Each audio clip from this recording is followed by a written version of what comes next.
இன்றைக்கு இருக்கிறாங்க இந்த விஜய், தாவேகாவுடைய தலைவர் தளபதி விஜய், இவரை போல நான் பார்த்ததை சொல்கிறான். நான் அவரை பார்த்து கேட்கிறேன், அவரை பார்த்து நான் கேட்கக்கூடாது.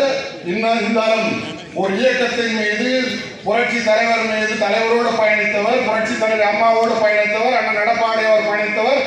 புரட்சி தலைவரை காட்டிலும் விஜய் பெரிய தலைவரா?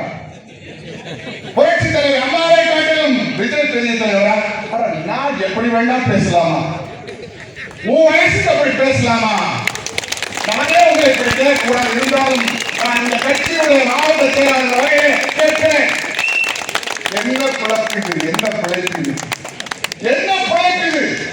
அவமானமாக இருக்கிறது, அவமானமாக இருக்கிறது. தயவு செய்து நீங்கள் யாருக்குண்டாலும் போங்கள், அது உங்களுக்கு என்ற சொந்தம். உங்களுடைய அரசியல் சகலத்தை முடிந்து அஸ்தமமாகிவிட்டது.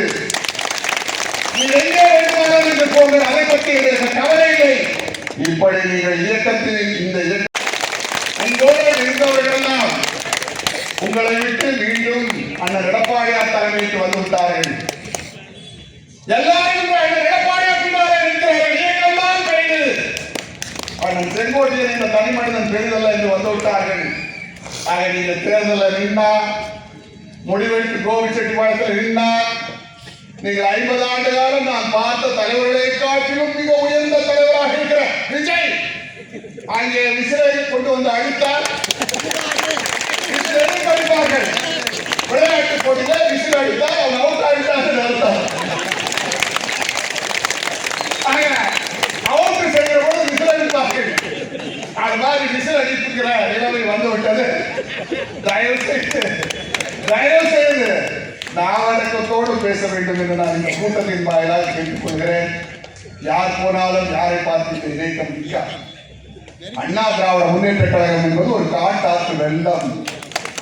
இந்த வெள்ளம் ஓடிக்கொண்டே நடு ஆற்றிலே போய் நின்றால் நீ போய் கரை சேர முடியலாம். ஓரமாக நின்றால் ஒதுக்கி வைத்திருக்க அதிமுக பயணித்துக் கொண்டே இருக்கும்.